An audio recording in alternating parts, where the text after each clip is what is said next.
Hello, I'm Isaac Hayes III, founder and CEO of Fanbase. Listen to what I'm about to tell you. The window to invest in Fanbase is closing. We've raised over $10.6 million of our $17 million goal. That means there's room for less than 6,370 people to invest in Fanbase for the average amount. The minimum to invest in Fanbase right now is $399. That makes you an owner in Fanbase today. Go to startengine.com/fanbase to invest. Why? Because current social apps have taken advantage of users for far too long, with content suppression, shadow banning, harmful racist content, and no real tools for monetization and equity.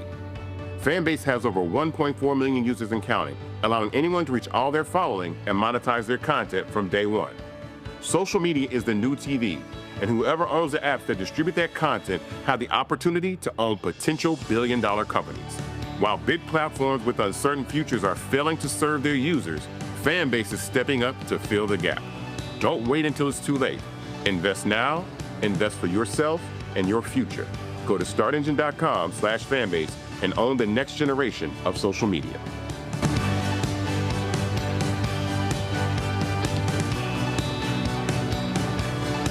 Black Star Network is here. Hold no punches! I'm real revolutionary right now. Support this man, Black Media. He makes sure that our stories are told. Thank you for being the voice of Black America, Roland. Stay black. I love y'all. All momentum we have now, we have to keep this going. The video looks phenomenal. See, there's a difference between Black Star Network and Black-owned media and something like CNN. You can't be Black-owned media and be scared. It's time to be smart. Bring your eyeballs home. You dig?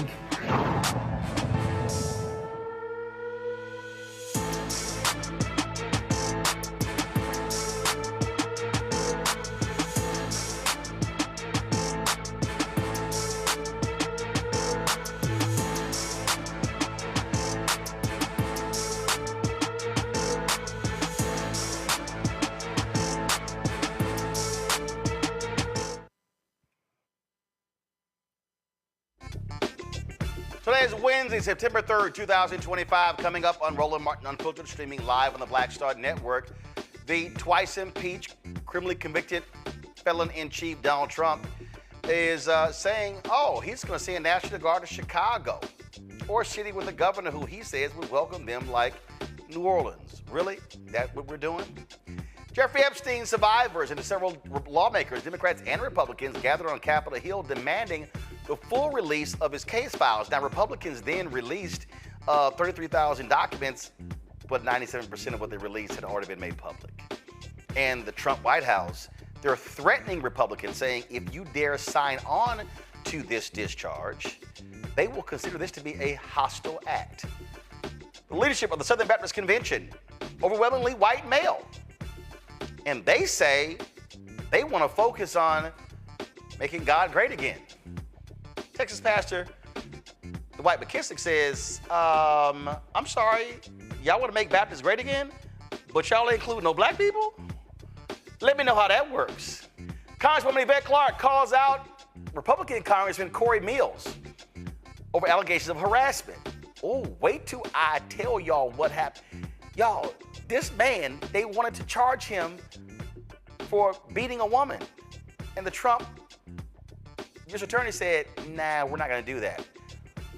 Well, yeah, Gene Pirro, what's going on? Plus, in our Tech Talk segment, across the country, more families are choosing homeschooling. We'll talk with the founders of Coco Classroom. They're helping reshape education for black families.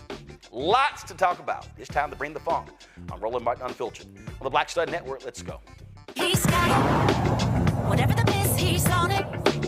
Whatever it is, he's got the scoop, the fact, the find. And when it breaks, he's right on time and it's rolling. Best believe he's knowing. Putting it down from sports to news to politics. With entertainment just for kicks, he's rolling. It's on go, roll, y'all. It's Roland Martin, yeah.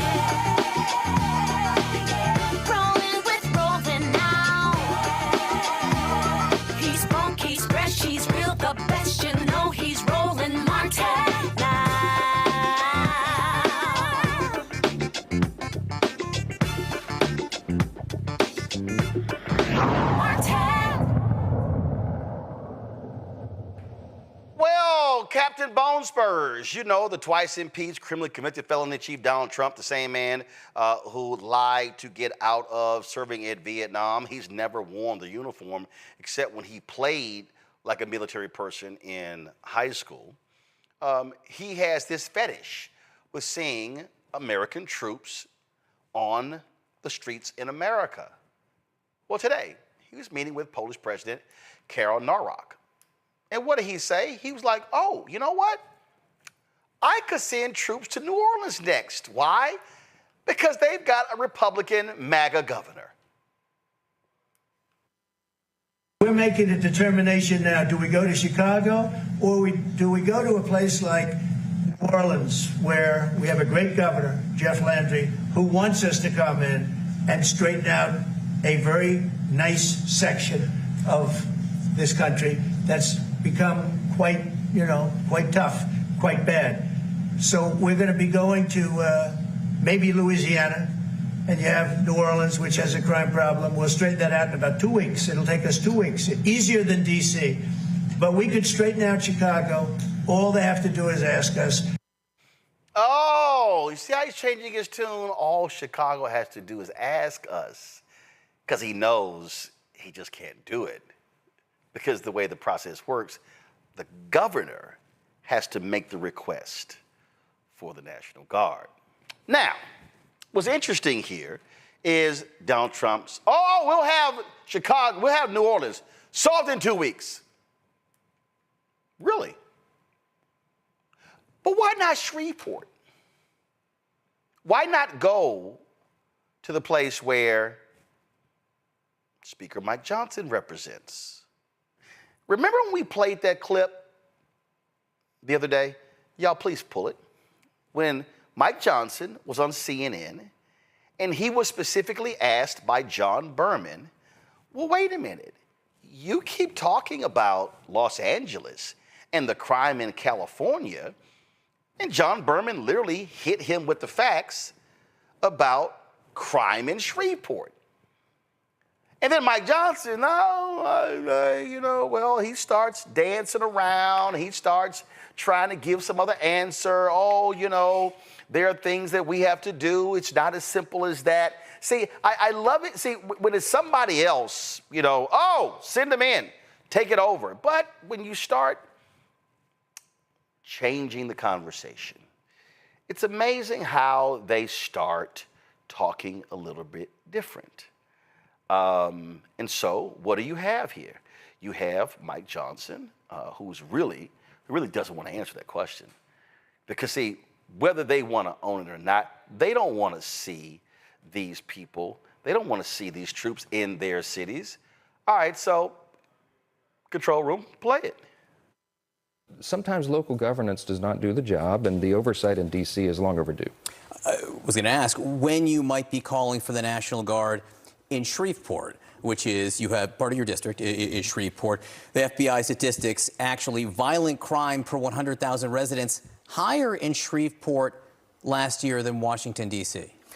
There's a lot of good work that's been done. There's a lot of reasons for that, but we have a Democrat DA there who has not been prosecuting crime as some other more aggressive DAs have around the country. Soros funded that individual to be elected. But I'll say that, it's an urban area that has a lot of problems that are happening around the country, and we have to address it. So would the Guard help? If the Guard can help in D.C., the president has said he wants to send the Guard to Chicago and other places. Why not Shreveport? I don't know. That's not my call. Would you may ask be him for necessary. that? Well, I don't know. Let's take one city at a time and see. We have to address the crime problem in any city where it's a problem like that. And in large cities like in Chicago, as you mentioned, that would be a big help there. I was there just 2 days ago, and it's a serious, serious problem. They don't even report murders on the evening news in Chicago anymore because it's so common. And Democrat-run cities typically have that problem because they have not been tough on crime. President Trump is one who believes in that, and we do as well. And we've got to take every measure to make sure we're keeping American cities safe. It's common sense. I want to ask you. See, now I'm confused because, first of all, you talked about all of these things that, happen, and this is why there's crime. And now all of a sudden you're saying, but a big city like Chicago, or how it could really help them. So why wouldn't you want them in your city where crime is significant in Shreveport? Rebecca Carruthers, she is President CEO, Fair Election Center out of D.C., Tyler McMillan, social justice leader and movement strategist, also out of D.C. as well. See, this is just what I find to be just fascinating, Rebecca. They never really want to talk about their places because that's not what they want to talk about. So, let's go to let's go to New Orleans. Okay, since you're gonna go to New Orleans, let's go about Baton Rouge. You got that white Republican mayor in Baton Rouge. Oh, I guess we don't want to include that because it's a little too close, huh? Roland, I can think of a lot of sundown towns in this country that could really use some federal intervention. Those are towns where I don't feel safe. Those are towns where a lot of Black Americans don't feel safe. So what I find very interesting is that they're targeting cities that have higher or above average Black populations. When we look at crime as a whole, and it's also unfortunate that we're seeing our congressional leaders attach crime to urban areas when we know crime happens everywhere. And so if there is a need for bringing in federal intervention, then talk to some of these mayors, actually have a conversation. And many was telling them that they need resources. And the resources aren't just packaged in additional monies for more local law enforcement or federal law enforcement in this case, but actually programs for crime intervention, such as increasing the quality of education, increasing job skills and after-school programs for young people in this country. So if the federal government wants to intervene, they either need to do it in the areas that could really use some federal intervention, like the sundown towns that I spoke of, or provide and loosen up resources that mayors are actually asking for.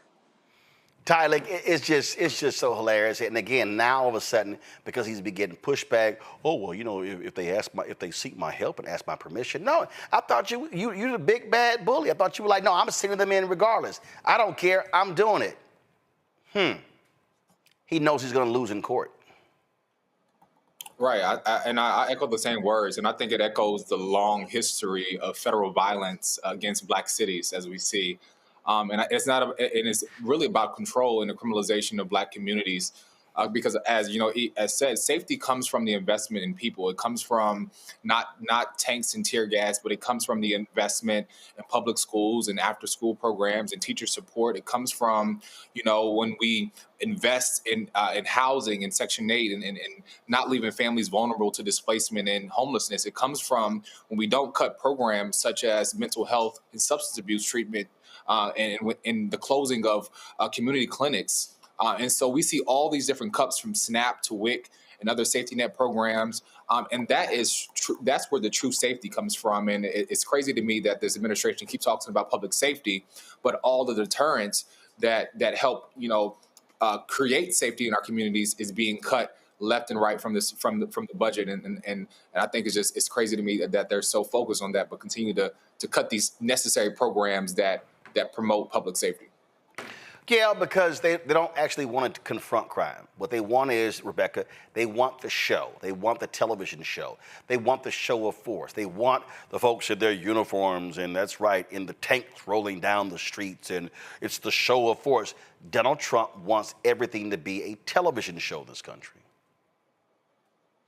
And the people surrounding Donald Trump need to wake up, because at the end of the day, I don't care what that man says, he will not be president forever. There's going to be a tomorrow. There's going to be a next day. And all of these people are sycophants of a president that is hell-bent on destroying our democracy instead of trying to actually reform and improve our democracy. There's going to be hell and high water to pay. Like, people aren't going to forget who supported this madness and who just went along to get along. Absolutely, and we know how these people are operating, Tyler, and what they're trying to do, they're trying to set up this whole deal, you're defending crime. No, what we're saying is that's why you have local law enforcement. That's what you can actually do. Now, if you want to send the feds in to help people clear cases, whole different conversation. They don't want to deal with that. And in Chicago, they don't want to deal with the fact that the guns are coming across the border from Indianapolis, from Indiana, from that red state. They don't want to touch that one, Tyler. Yeah, absolutely. And as you said before, people should have the autonomy of their own city. As we think about here in Washington D.C. and the fact that residents do not vote federally for them to be for their local law enforcement to be taken over. I think that is the job of when you elect your local city councilmen and your state representatives. That's who should deal with public safety, not the federal government. And what we see here is a total overrun of folks' local autonomy and what they pay their and elect their local officials for. And yet we are seeing the federal government trying to do an overhaul. And we see a fascist regime trying to take over local communities. And I think now is the time for communities to stand up and as organizers are out on the ground to say, no, we're not taking this because we keep our communities safe. And it's not the federal government or the military that will come into our cities and do that for us. Well, and look right here. Look at this article right here, Rebecca. This is from ProPublica just a couple of years ago. Inside the notorious Indiana gun shop linked to hundreds of Chicago guns. And this story laid out right here.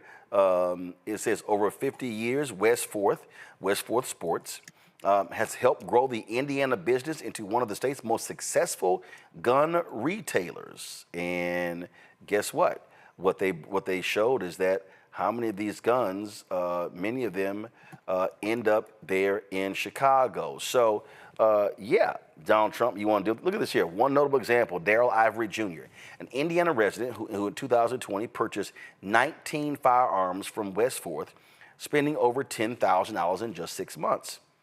He pleaded guilty, later pled guilty to making false statements on federal background check forms in relation to the 2020 purchases. Took most of those firearms about 12 miles west of West Fourth shop across the state line to Chicago, selling them illegally for profit. It's amazing how they pick and choose. Like Roland, as your audience know, I used to work for Everytown for Gun Safety. And the issues with guns crossing Indiana through straw sales, through ghost guns, and other ways to subvert the rightful laws that Illinois has put together in an attempt to reduce gun violence, not just in Chicago, but all across the state. Like, look, I am sick and tired. People need to quit being hypocritical and call the thing a thing. So if there are going to be any type of federal agents that are going to be in the Chicagoland area, to your point, it should be on the border of Indiana. And it should be ATF, it should be DEA, it should be the alphabet boys there to make sure that these straw sales aren't crossing state lines. And for your audience, a straw sale is when someone purchases a gun for someone else, when someone purchases a firearm for someone else. Whether they are lying on their application or they're just outright being paid to make a lawful purchase somewhere else to someone who otherwise wouldn't be able to lawfully obtain that particular firearm.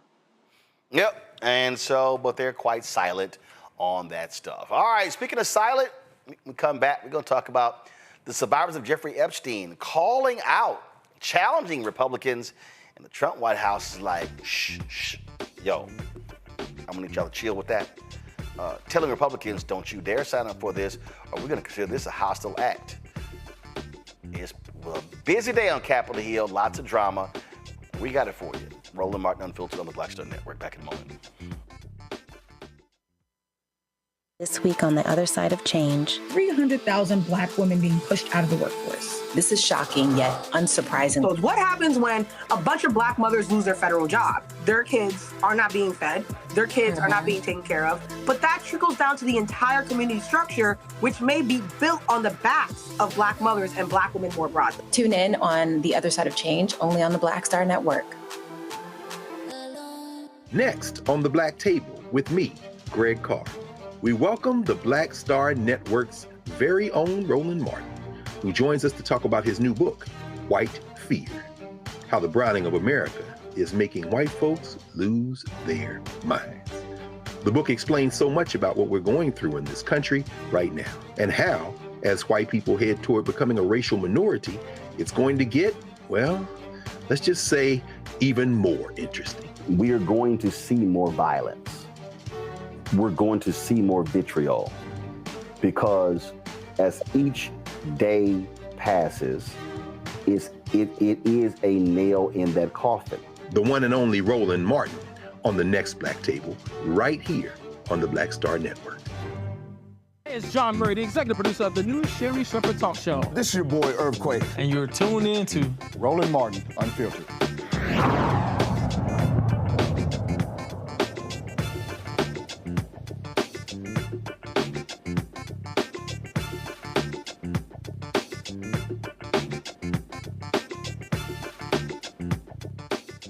Well, it was a busy day on Capitol Hill where a number of survivors of sexual predator Jeffrey Epstein, along with Democratic and Republican lawmakers, gathered to urge Congress to release all files related to the Epstein case. Now, lawmakers returned to D.C. facing a busy legislative agenda and the threat of a government shutdown. But Kentucky Republican Thomas Massie, Democratic California Congressman Ro Khanna, they were like, nah, we ain't forgetting what happened to Epstein.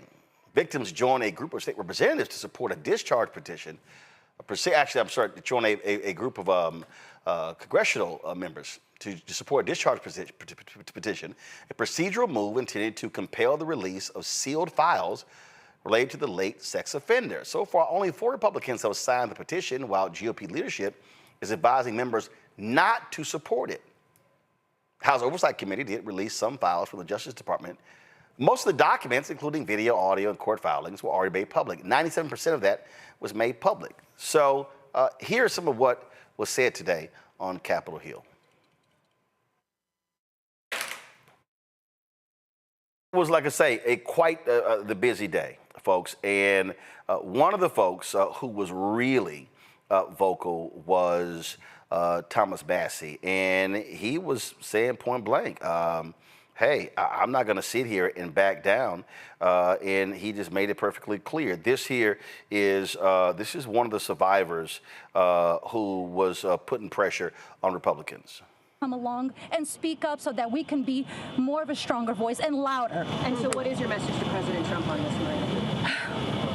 Listen, I don't want to send a direct message to him.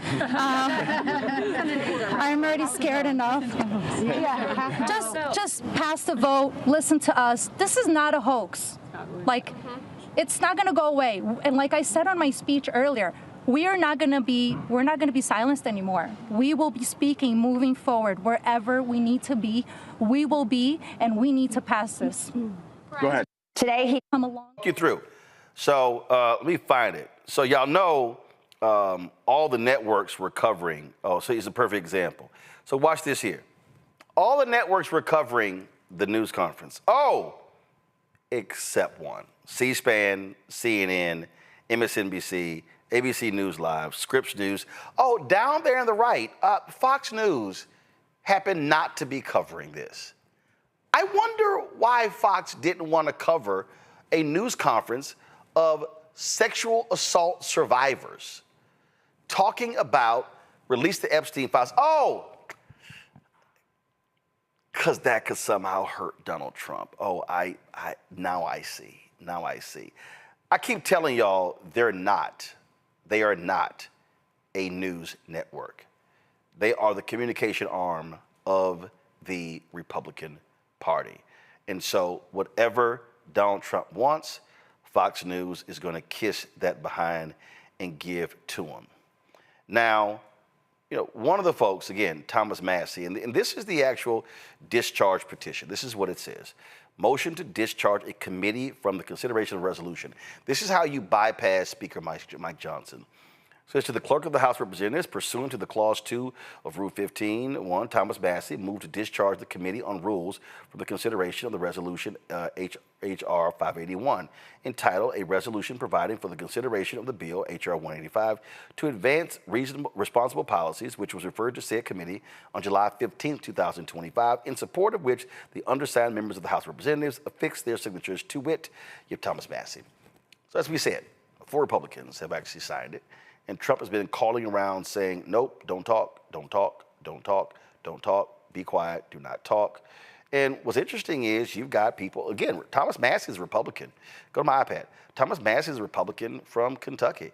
You got crazy, demented Marjorie Taylor Greene of Georgia, who sucks up to Trump as much as she can, literally saying herself, we should release all of these documents. So all this has been going on. You got Tim Burchett, who has been out here speaking as well, talking about what needs to happen. And saying that, hey, it's a lot that needs to go on. And then you've got, again, and these survivors who came to Capitol Hill, who were sharing their thoughts. This is Congressman Ro Khanna today. And Brad Edwards for their tireless work in the pursuit of justice. And I want to thank Sarah Drury on my team for working with them. Above all, I want to thank the survivors who are here today, whose courage and strength have brought us to this moment. I want to thank my co-lead, Congressman Thomas Massie, and Congresswoman Marjorie Taylor Greene for standing with survivors here today. Today, as you can see, we're united in restoring trust in government. We're here not as partisans, we're here as patriots. We begin the work of bringing this country together, progressives, independents, moderates, and yes, MAGA supporters, to demand truth and justice. A nation that allows rich and powerful men to traffic and abuse young girls without consequence is a nation that has lost its moral and spiritual core. Americans are asking a very simple question. How is it possible that in the richest, most powerful country in the world, there are corrupt special interest forces, both foreign or domestic, that are preventing the release, that have a stranglehold on our government and are preventing the release of the full Epstein files? There is something that is rotten in Washington. Less than 1% of these files have been released. We are demanding today on the discharge petition that all of the files be released. We know we have 212 Democrats, and we have 4 Republicans, courageous Republicans like Thomas Massie, Nancy Mace, who was so emotional yesterday after talking to the survivors, Congresswoman Boebert, and Congresswoman Marjorie Taylor Greene. We need just 2 more signatures to force the release. So we gather here on the steps of the Capitol to confront these corrupt forces. Today we stand with survivors. We stand against big money. We stand to protect America's children. That is really what this is about. I now want to bring up my Republican colleague, Thomas Massie. He has shown so much courage, so much leadership. And I saw some people, I say the same thing about Marjorie Taylor Greene. She has shown so much courage on this issue. I saw some people when I was coming here calling her names. We've got to stop that. We've got to stop the partisanship on this issue. This is an issue where they both have shown real courage and leadership, and I appreciate them joining us today. Congressman Massie. I want to thank my colleague Ro Khanna for co-leading this effort to bring transparency and justice for these victims. I hope my colleagues are watching this press conference. I want them to think, what if this was your sister? What if this was your daughter? When these survivors speak, the Washington establishment is asking the American public to believe something that is not believable. They're asking you to believe that 2 individuals created hundreds of victims and they acted alone, and that the DOJ has no idea of who else might have been involved, that nobody else did anything that rose to a criminal enterprise. The American people know that's not true. Now, the Speaker of the House just offered a fig leaf to my colleagues. They're going to vote on a non-binding resolution today that does absolutely nothing. I appreciate the efforts of my colleague James Comer, who's leading the Oversight Committee. They may find some information, but they're allowing the DOJ to curate all of the information that the DOJ is giving them. If you've looked at the pages they've released so far, they're heavily redacted. Some pages are entirely redacted. And 97% of this is already in the public domain. So I'm calling on my colleagues, be one of the next two who sponsors this discharge petition. I think it's shameful that this has been called a hoax. Hopefully today we can clear that up. This is not a hoax. This is real. There are real survivors. There are real victims to this criminal enterprise. And the perpetrators are being protected because they're rich and powerful and political donors to the establishment here in Washington, D.C. So today we're standing with these survivors and we're giving them a voice. And I want to close by thanking them. They are brave. I hope they encourage other survivors to come forward and to tell their stories, not just of Jeffrey Epstein and Maxwell, but anywhere in the country. This is a message that we are sending. This is a litmus test. Can we drain the swamp? Are there people who are outside of the reach of the law? I don't think there should be. So hopefully today we'll get 2 more signatures on the discharge petition. That's all we need. And with that, I want to introduce the bravest woman in Congress, Marjorie Taylor Greene. So what was crazy here, so when you heard Massey say that, look, this is not a hoax, he was talking about that idiot Trump. Like literally, he was talking about Trump. Trump is so desperate for this to go away. He's so desperate for this to go away. He was like, this is a hoax. It's a hoax. It's a hoax. And again, what he does is every time when something happens, what he does is he doesn't want to address the issue. So what he wants to do is he wants to call it a hoax. He wants to, because he wants to deflect it. He wants to say, this is not real. That's what he did today. He's literally in the Oval Office, and he's like, this. When he was asked about, this thing, it's a hoax. It's made up. It's made up. It's made up. And so that is literally his go-to. That's his go-to right here. Here it is. Watch this. So this is a Democrat hoax that never ends. You know, it reminds me a little of the Kennedy situation. We gave him everything over and over again, more and more and more, and nobody's ever satisfied. From what I understand, I could check, but from what I understand, thousands of pages of documents have been given. But it's really a Democrat hoax because they're trying to get people to talk about something that's totally irrelevant to the success that we've had as a nation since. Calling it a Democratic hoax, Tyler. But the discharge is led by a Republican from Kentucky and backed by Marjorie Taylor Greene and Lauren Boebert. I don't get those 3 confused as being Democrats. Yeah, absolutely. And we see here that he's trying to really switch the narrative from away from his own party, who's calling for also the release of these files, and folks who have been very, very loyal to his camp. But I would even just say this one thing. It's like this administration seems very determined to distract the public from these Epstein files, but was so willing to release the files with MLK and Emmett Till and other historic moments. I think that there's literally no reason to shield these documents from being released.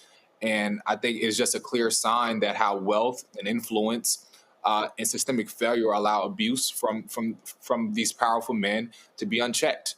And I think it's powerful that that Marjorie Taylor Greene is choosing selective courage, because on any other issue she is far away from it. But I think it speaks volume that his own party is calling for it. He's really trying to shy away from it. Absolutely. So I love it. Blame the Democrats, Rebecca, even though your own party is leading it. Roland is so sophomoric and childlike. Oh, it's a hoax. It's a hoax. I absolutely need the reporters in our room to ask the follow-up, the secondary question. Okay, Mr. President, if it is indeed a hoax, tell us why it's a hoax. Explain it and walk us through the elements of why it's a hoax, and explain how it's a hoax. But instead, he's just throwing out words in a very childlike and childish fashion, and there's no analysis behind it. And so it's like you can make whatever claim you want, but you still need to be able to back it up. And this president has not been able to back up most of the things that he's saying from the White House. Yeah, absolutely. So it's beyond laughable. All right, y'all, got to go to a break. We come back. We're going to talk about the Southern Baptist Convention. Pretty interesting thing they want to announce. But how do you do that without black people? We're going to talk about it with a black preacher out of Texas. Folks, support Roland Martin Unfiltered, the Black Star Network. As you know, tomorrow is our 7th anniversary of the show. 4th anniversary of the network. And so our goal is between now and December 31st. Let's get the graphic up, folks, the correct one. Our goal is to get of course, to raise $1 million to fund the initiatives that we are doing. You said that's right. So our anniversary is tomorrow, and so we want you to support us. So if you want to support us via Cash App, use the Stripe QR code. You see the QR code right there. PayPal is R Martin Unfiltered. Venmo's RM Unfiltered. Zelle, Roland at RolandSMartin.com. Roland at RolandMartinUnfiltered.com. Checks and money orders make it payable to Roland Martin Unfiltered, P.O. Box 57196, Washington, D.C. 2003 7-0196. Let's make it happen, folks. Back in a moment.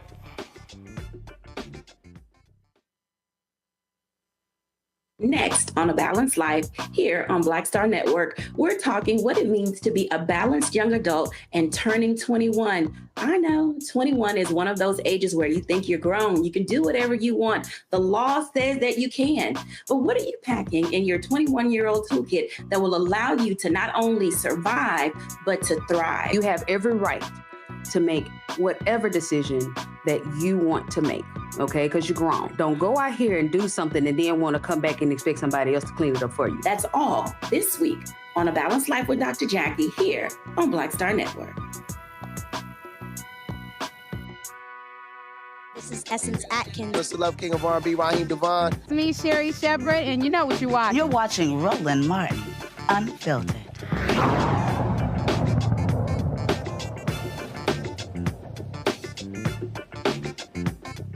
Folks, Southern Baptist Convention, once 16 million members strong, now down to 13 million, and they continue to shrink. The SBC is facing criticism over whether it is overwhelmingly white male leadership can lead them into the future. Some leaders, like William Wolf, are rallying around the idea of making Baptists great again. The loudest voices pushing that mission, nearly all white guys. They're literally driving efforts to denounce critical race theory, roll back diversity initiatives, and pass a so-called law amendment that bans women from being pastors. Reverend Dr. William Dwight McKissic, senior pastor of Cornerstone Baptist Church, Arlington, Texas. He posted this response to Wolf's comments on social media. He said, "You can't have a group who adopt as their mission to make Baptists great again, and it's only represented by white males. Their true goal is to make the SBC white again so that they can denounce CRT, DEI, and pass the law amendment that thus far they've been unsuccessful in doing." Well, Pastor McKissic joins us right now. Glad to have you back on the show.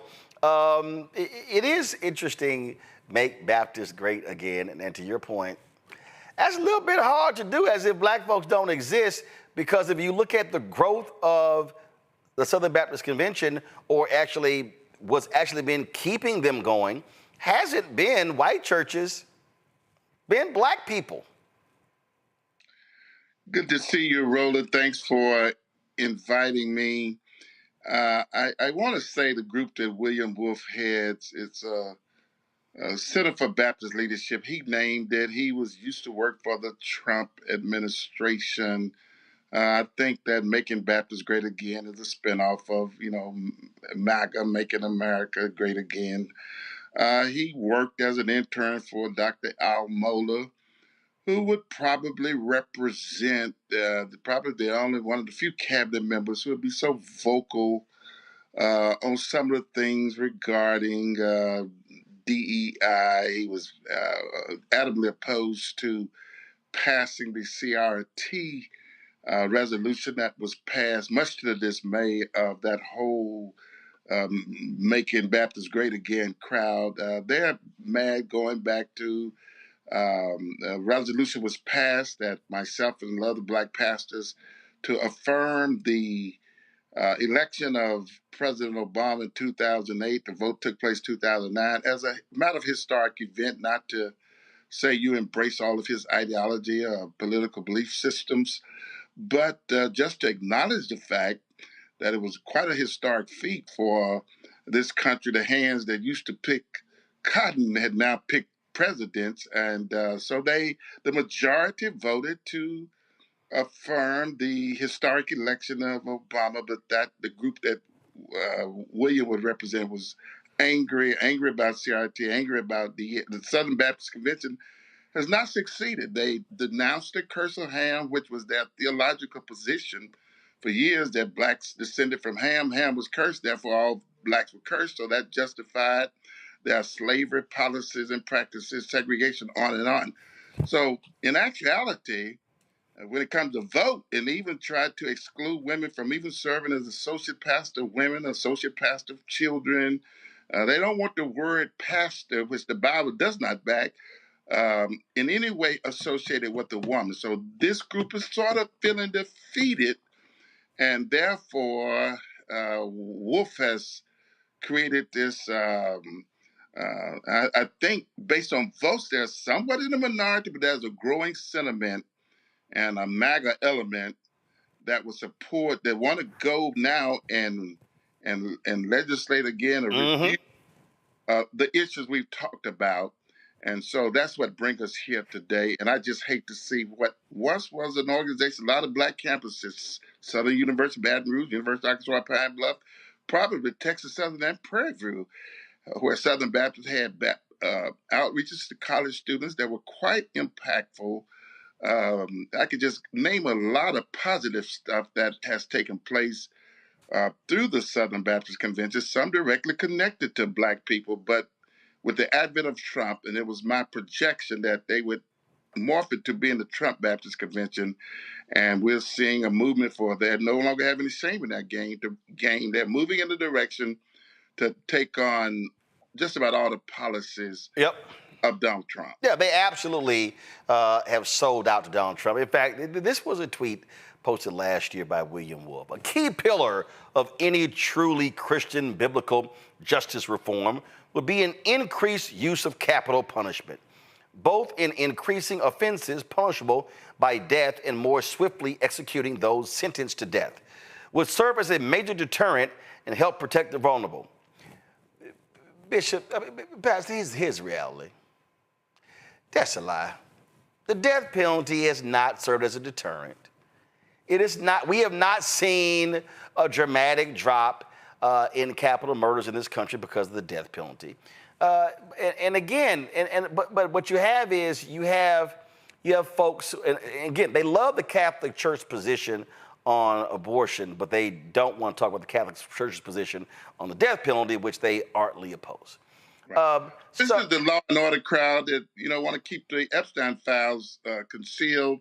Wolf and Al Mohler, several of them have gone on record. They don't believe you can be a genuine, authentic, born-again believer, go to heaven if you vote for a Democrat, which I find a very ludicrous position to take, even if people think independent, vote independent, and vote on either side. But to tie how you vote to salvation, it contradicts the very belief system of the Southern Baptist Convention. We're saved by grace through faith and not of works. It's a gift of God. So for them to say your vote has an impact on whether or not you're saved or can go to heaven, that's hearsay of the highest order. But that's what the William Wolf crowd represents. And if they get totally in charge of the SBC, lights out, particularly for most of us in the National African American Fellowship. The Chinese Baptists have even gone on record disagreeing with them wanting to pass a law amendment because they recognize women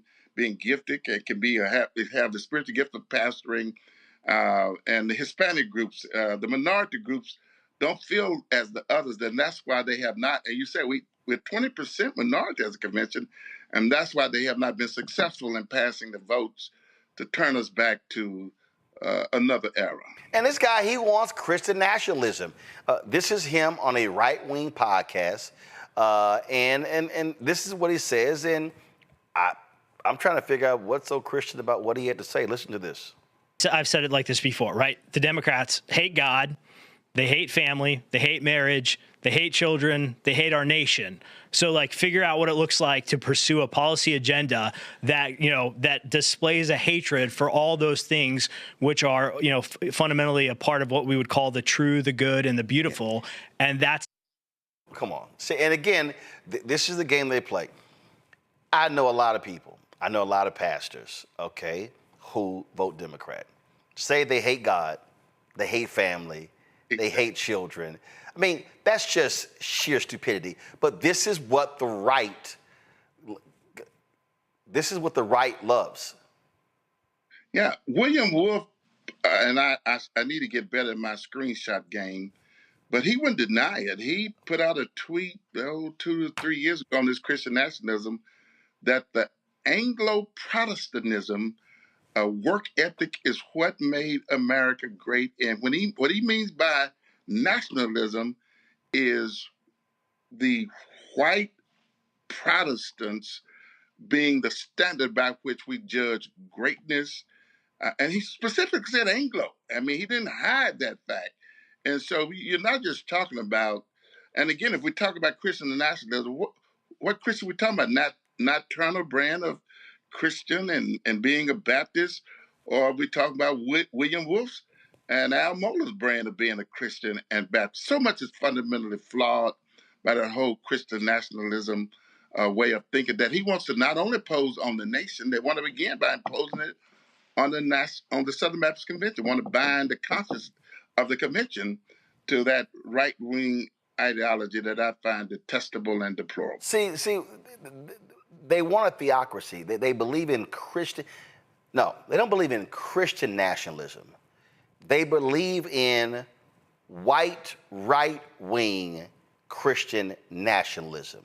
Absolutely. That is what they believe in. And I am sort of surprised with some of the voting going against them on so many ways. They are relentless to keep raising these issues.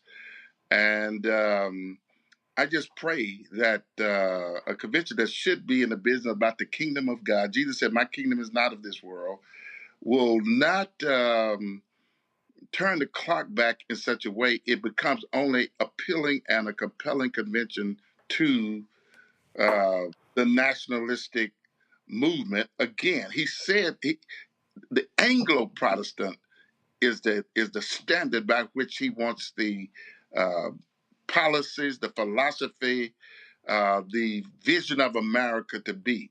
Not just all believers, not all evangelicals, the Anglo-Protestants. In fact, this is not tied to this story, but I saw this clip earlier. And this is a Missouri Republican United States Senator Eric Schmidt. And he's speaking at a national conservative conference. And see, these two things go together, okay? They go together, okay? And listen to what he says and listen to who he says this country is supposed to be for. The Continental Army soldiers dying of frostbite at Valley Forge. The Pilgrims struggling to survive in the hard winter soil of Plymouth. The pioneers striking out from Missouri for the wild and dangerous frontier. The outnumbered Kentucky settlers repelling wave after wave of Indian war band attacks from beyond the stockade walls. All of them will be astonished to hear that they were only fighting for a proposition. They believed they were fighting for a nation, a homeland for themselves and their descendants. They fought, they bled, they struggled, they died for us. They built this country for us. America, in all its glory, is their gift to us, handed down across the generations. It belongs to us. It's our birthright. It's our heritage, our destiny. If America is everything and everyone, then it is nothing and no one at all.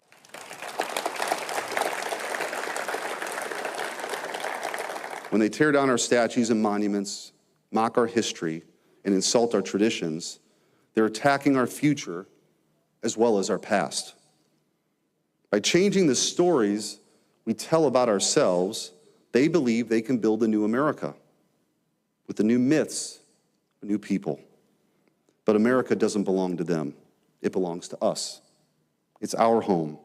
It's a heritage entrusted to us by our ancestors. It's a way of life that is ours and only ours. If we disappear, then America too will cease to exist. Pastor McKissic, who's us? Who's our? The way I see that, he ain't talking about me and you. Absolutely. I asked that question several years ago in Louisiana when they wanted to say the convention was against Russell Moore, which is also at the root of this. And they say, we're against it. Who is we? It's certainly not the black components or the more progressive. Russell Moore spoke out against police brutality, and that brought about the anger of people like William Wolfe. Paul Pressler, before he passed, stood before an all-white audience at Southern Seminary and said the wrong side won the Civil War, and they burst out with laughter and applause.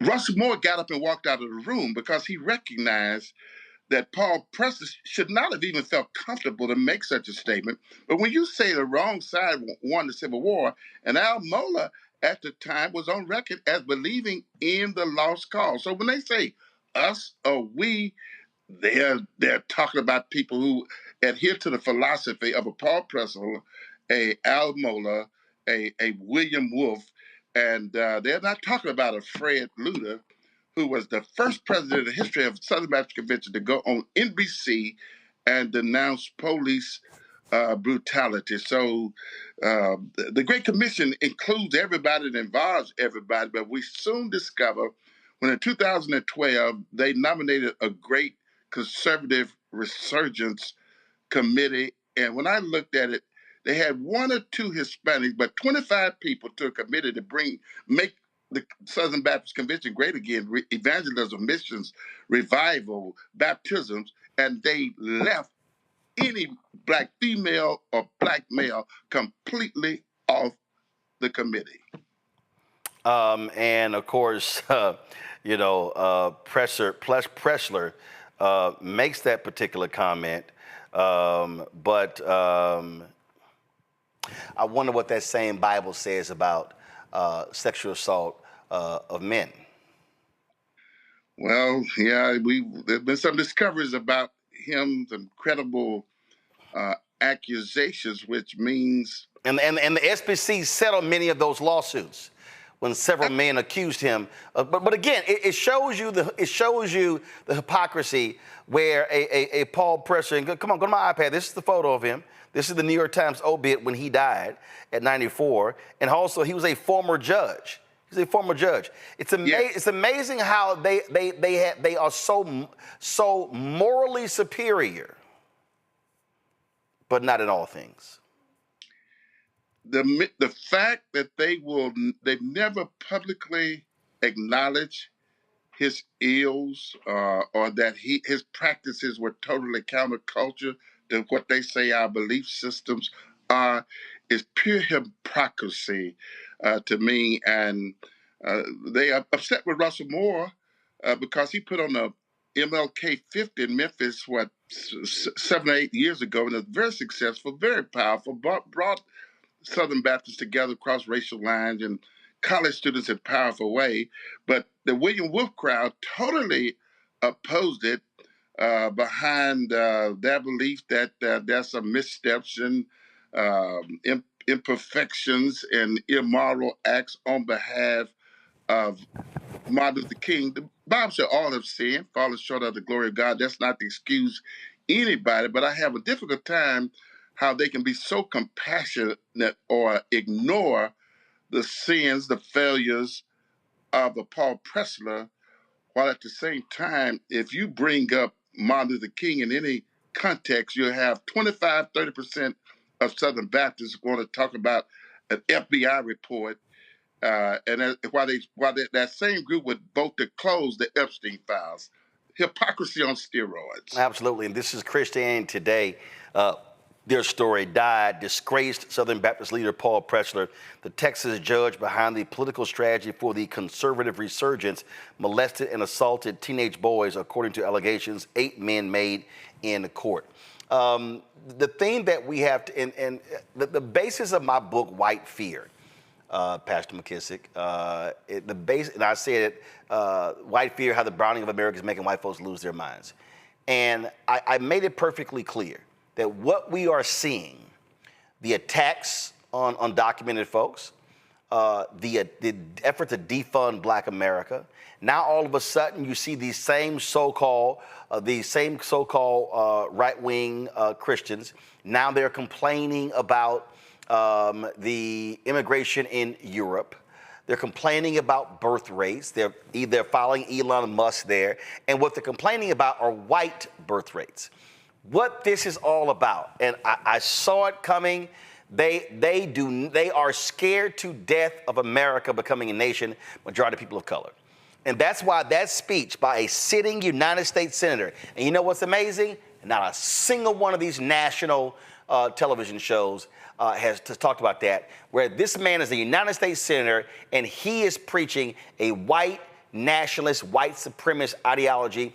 And what these folks are advocating for, they want whiteness to be to maintain power. You've got people Donald Trump has hired who have actually said we are better off if we have more white men who are in power. That's what's driving this whole agenda. Whiteness is what's driving it. And that's what's meant by make the Baptists great again. The agenda you're referring to, and in the whole history of the SBC, there was one Black nominated to be an entity head, and we had to fight real hard for that to happen.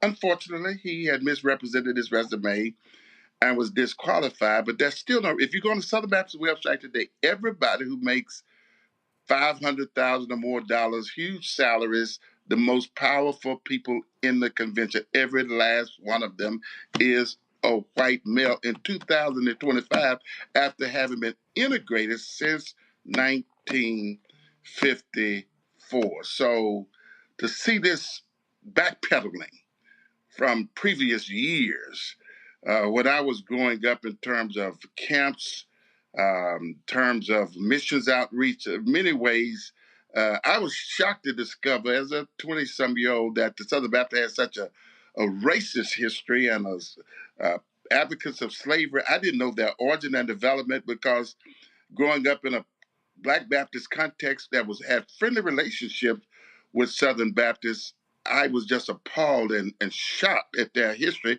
And there were concerted efforts to change this and major steps being made. But the group, they labeled a group that believed in racial healing and reconciliation as moderates, and they've since dislodged many of them from the convention, and the people in charge today prefer not to deal with those kinds of matters and take us back to another era. It's really disturbing. And I appreciate you even giving that you find this subject matter interesting enough to know it's not in the best interest of the country, let alone not in the best interest of Southern Baptists. Well, they have been more Southern than Baptists in their history. And we're going to close it with this here. This is a look at the executive committee members of the Southern Baptist Convention. And you see what it looks like. You got this one sister who's a principal. Well, actually, that is not the executive. This is the... They're non-entity heads. Okay. They are executive committee members, but they are not the executive entity heads. Those are volunteer people. Gotcha. So that's the executive committee. So they have on their website here, they have executive committee members, executive committee staff. But if you click the SBC, and it lays out their executive committee is comprised of 86 representatives. But then, when we talk about executive entity heads, that would be 6 seminaries, the North American Mission Board, the International Mission Board, and Lifeway. Who has those particular 9 entities? They are salaried people. None of those are a minority or female, and that's what I mean by gotcha. So you're saying they may have an executive committee, but the power of the SBC resides in the hands of the other folk. Exactly. I did a 7-floor interview. When I say interview, I asked in a meeting I was in, I want to meet the highest ranking Black in this building, 7 floors. They took me on the elevator tour, and I says, who is that? Who might that person be? Introduce me to that person. And discovered that the highest ranking Black in that building, this was 10 plus years ago, was the head janitor. And later, a lower level Black employee told me he was not even the head janitor. He was a mid-level custodian. So at the entire facility, 7 floors. Wow. There was not one Black. Like I said, more Southern than Baptist. Pastor McKissic, I appreciate it. Thanks a lot. God bless you. Appreciate you, Roland. Thank you very much. Rebecca, the point that I keep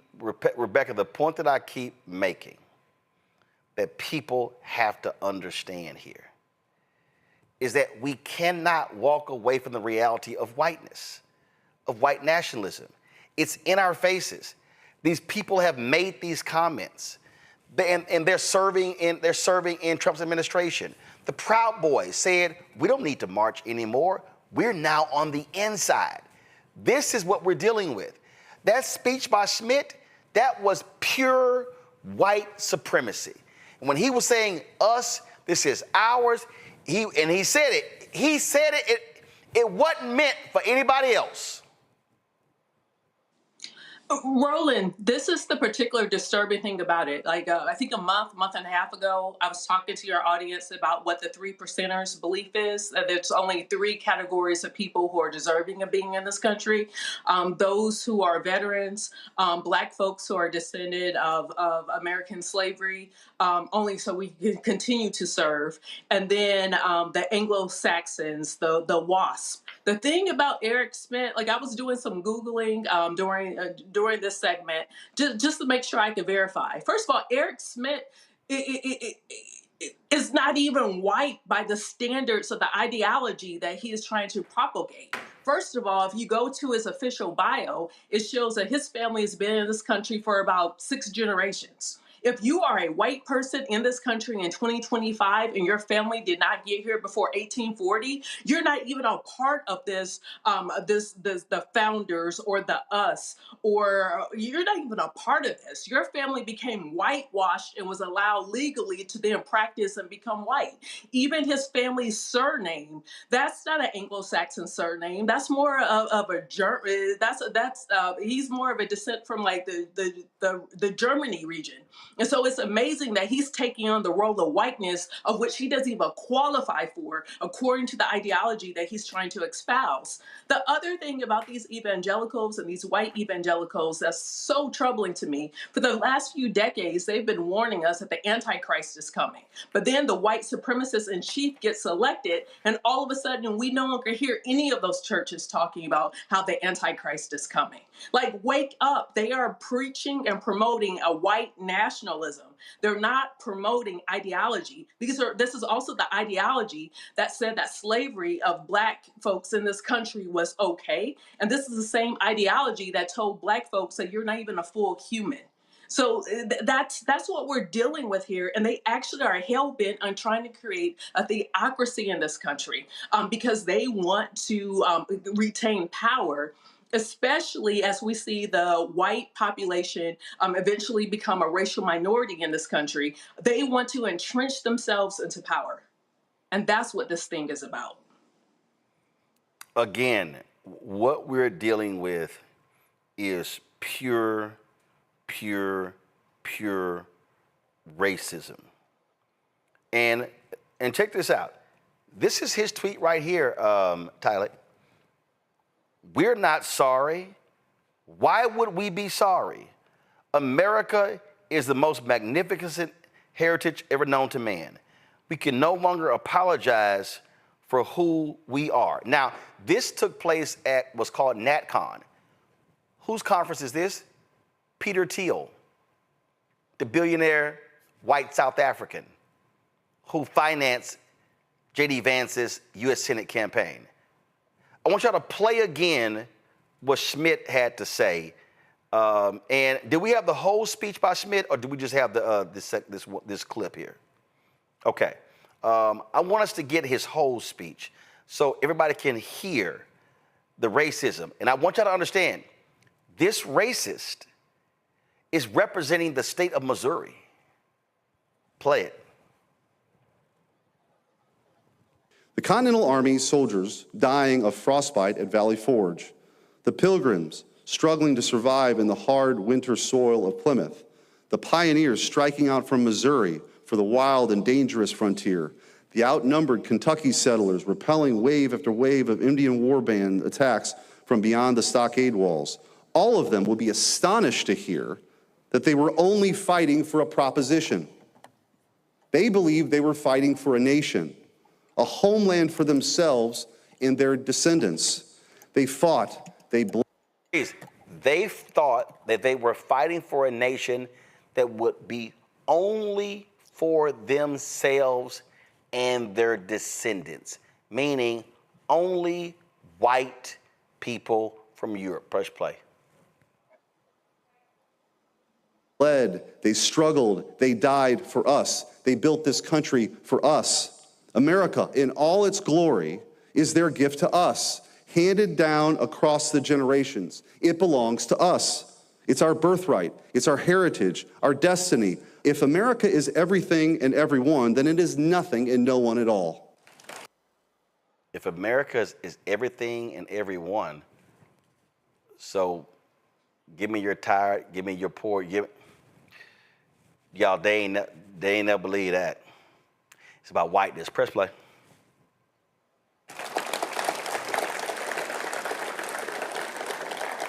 When they tear down our statues and monuments, mock our history, and insult our traditions, they're attacking our future as well as our past.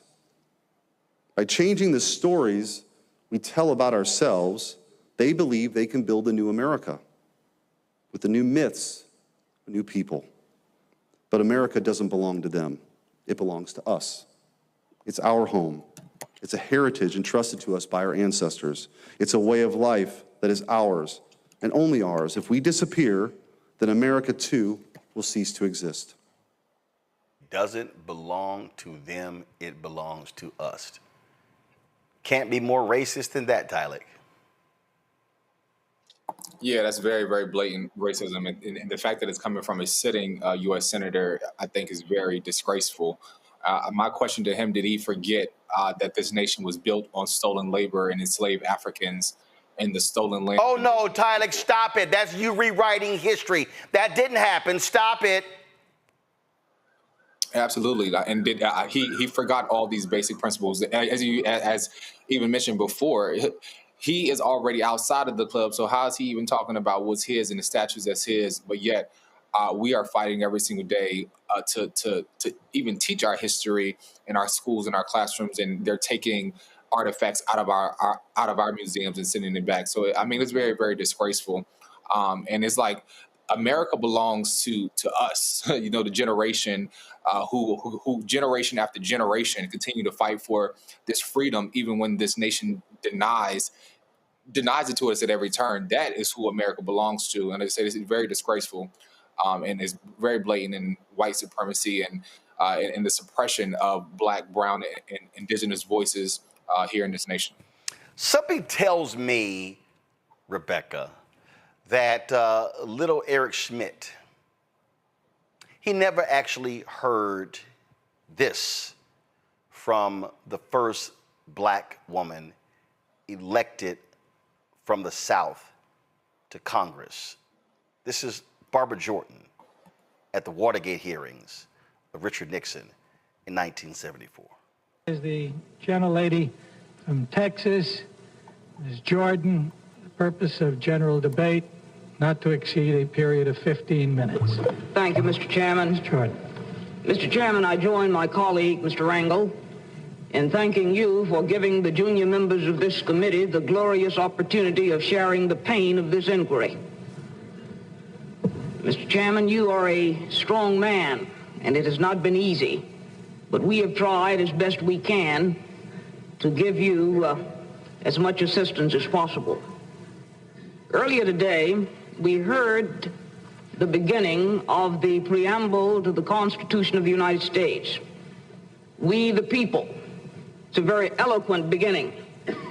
But when that document was completed on the 17th of September in 1787, I was not included in that we the people. I felt somehow for many years that George Washington and Alexander Hamilton just left me out by mistake.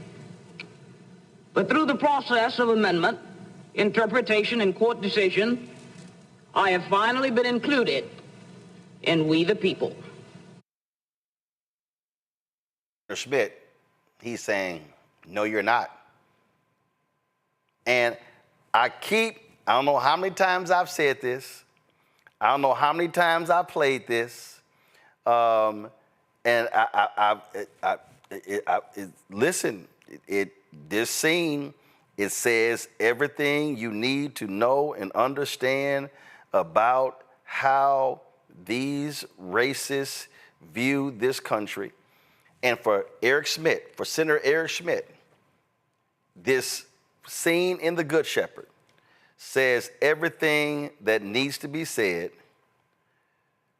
to understand how these people feel. And they really feel, and I'm telling y'all, this is why I wrote the book, White Fear. They absolutely believe that America is for white people, white Anglo-Saxon Protestants, and the rest of y'all can go to hell. This is that great scene from The Good Shepherd. It's really a 48-second scene. I'll leave the front on. Now, I hate that Joe Pesci, how they wrote it in referencing black people, they use the N-word. But what Matt Damon's character said, playing a WASP Secret Service of a CIA agent, this scene speaks to what Schmidt was talking about and what the Southern Baptist Convention leaders are talking about and what these people standing up with Trump are talking about. They do not want anyone in this country except white people in power. Listen. Talk to me about. The government's about to deport you for certain activities. I'm in this country since I'm 2 months old. Does that make me Italian? I'm American. And they're trying to send me back? I could have the deportation order reviewed. Have you classified as highly sensitive for national security? I could take the government off your back if you can help us. Usually the guys that scare me. You're the people that make big wars. No, we make sure the wars are small ones, Mr. Palmer. Let me ask you something. We Italians, we got our families and we got the church. The Irish, they have the homeland. The Jews, their tradition. Even the niggers, they got their music. What about you people, Mr. Carlson? What do you have? The United States of America. The rest of you are just visiting.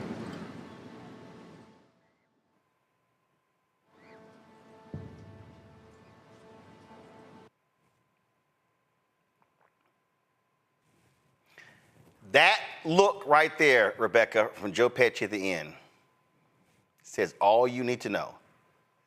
Damon's character was speaking for the millions of people like Missouri Republican United States Senator Eric Schmidt, who's a piece of shit. Try to talk about how it's his heritage. And he started to quote about things that happened at Valley Forge. It is so disingenuous. According to his own bio, his family didn't get here until 125 years at least after Valley Forge. So what do you mean by heritage? You know, that's the first thing. The next thing is, this is not about theology, because he's talking to the Southern Baptist Convention. And once again, according to his bio, he is Roman Catholic. So what are we talking about? It's not about his heritage, because that would be factually incorrect. It's not about his theology, because that would be factually incorrect according to his own information that he has put out into the public. So at that point, this thing is about white nationalism. That's what he supports. That's what he promulgates. And people have to be very clear about what it is that we're seeing, what we're experiencing. And for people who aren't comfortable with calling out white nationalism, you better get really comfortable, because that's where we're at in the historical timeline of this country. Tyler.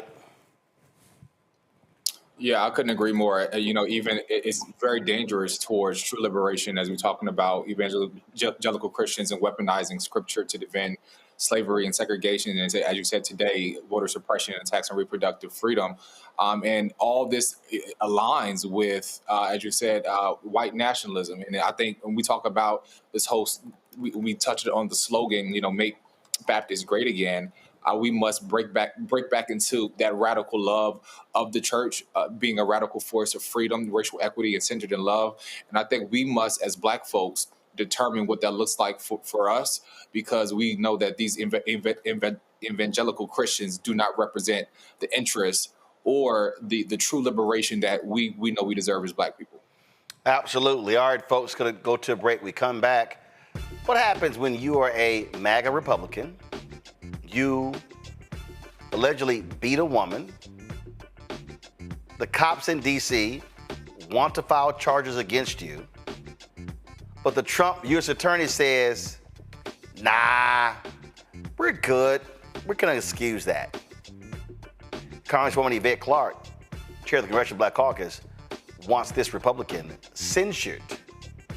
We'll show you her speech next, right here. Roland Martin Unfiltered on the Black Star Network. Next on the Black Table with me, Greg Carr, we welcome the Black Star Network's very own Roland Martin, who joins us to talk about his new book, White Fear, How the Browning of America is Making White Folks Lose Their Minds.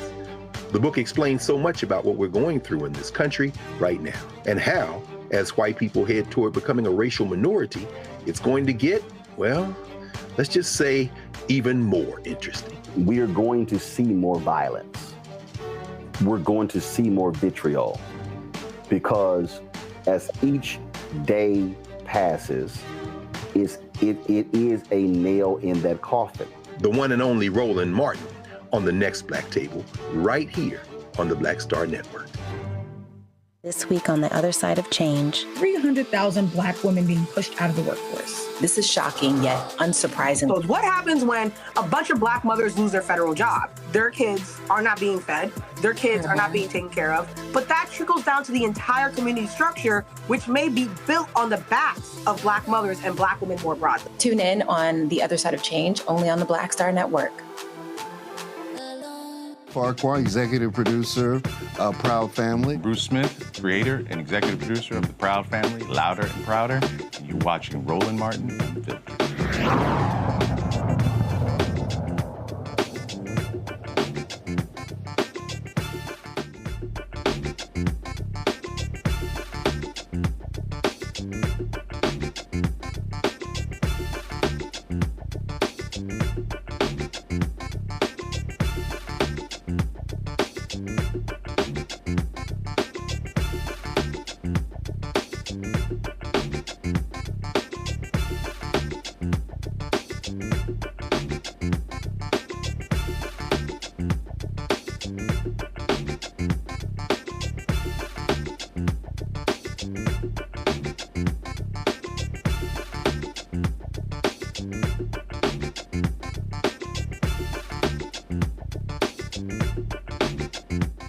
So I'm going to play you one more bite from this absolutely racist speech by Missouri Senator Eric Schmidt.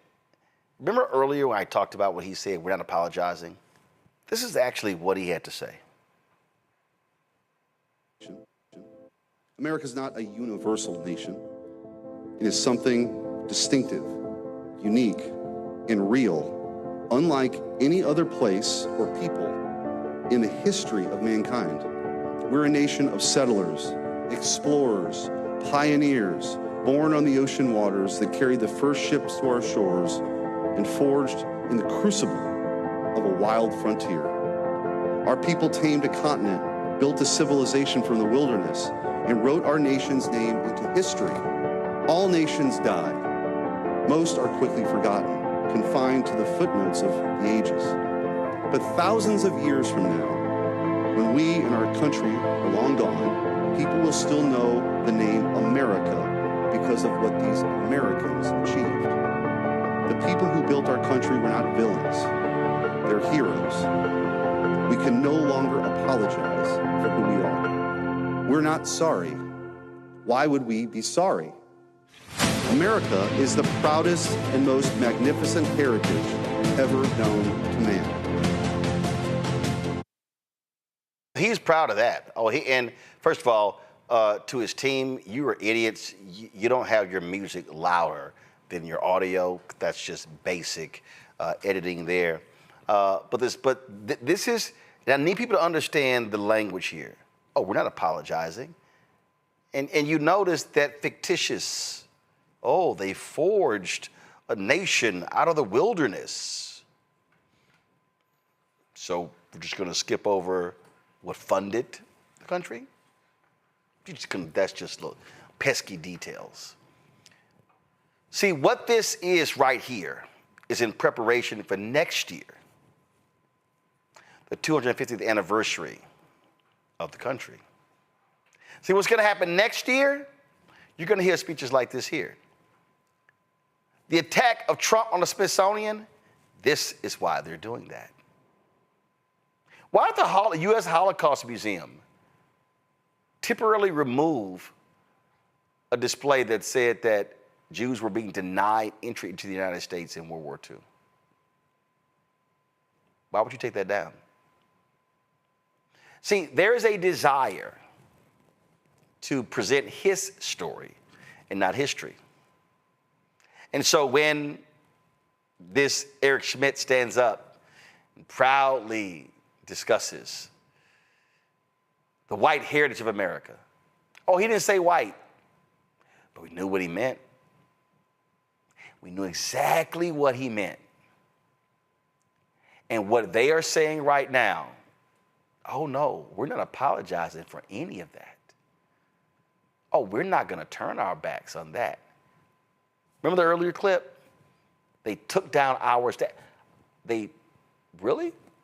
When you say our statues and monuments, do tell. Which ones? The ones of Robert E. Lee, Nathan Bedford Forrest, and all the other Confederate white domestic terrorists? Is that who you're talking about? I need people to understand what we're dealing with. Y'all, he is one of 100 United States senators. He's the junior senator from the state of Missouri. That means that every black person in Kansas City, St. Louis, all the other states, all the other cities in there, that's the United States senator. And what he is saying to them, I don't see y'all as American. If you're Latino in Missouri, he's saying, I don't see you as an American. The only people I see as American are the white folks who are descendants from the white folks who came here. As Rebecca's already pointed out, that actually, in fact, he doesn't include his dumbass.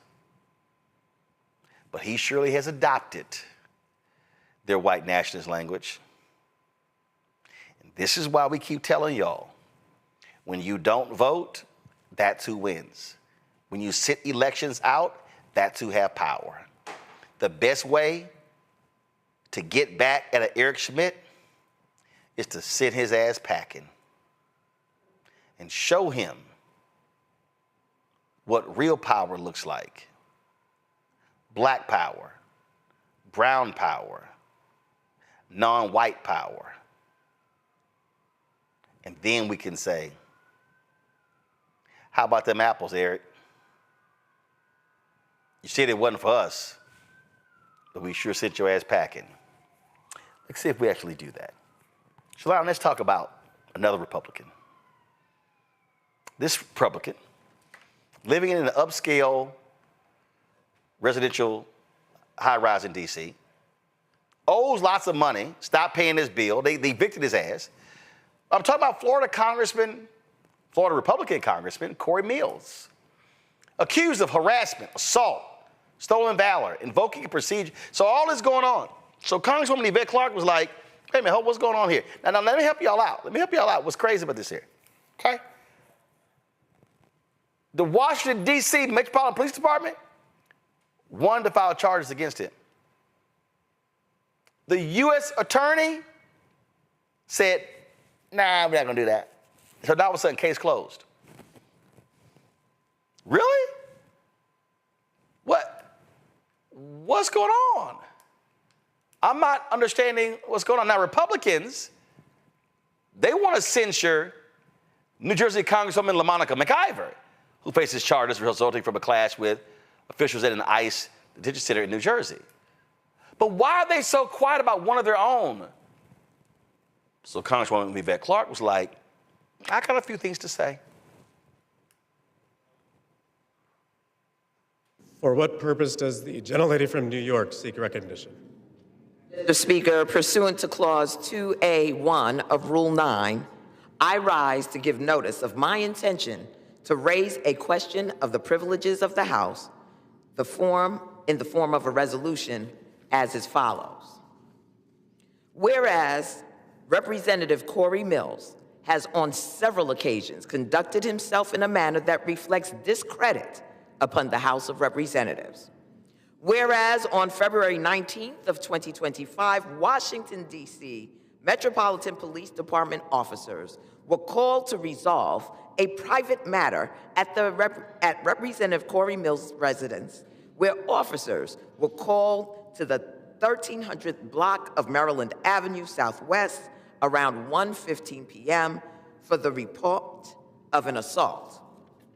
Whereas the police reports obtained by NBC4 Washington confirmed that the Washington, D.C. Metropolitan Police Department was investigating Representative Cory Mills for an alleged assault of a 27-year-old woman that took place on February 19, 2025 at the residence of Representative Cory Mills.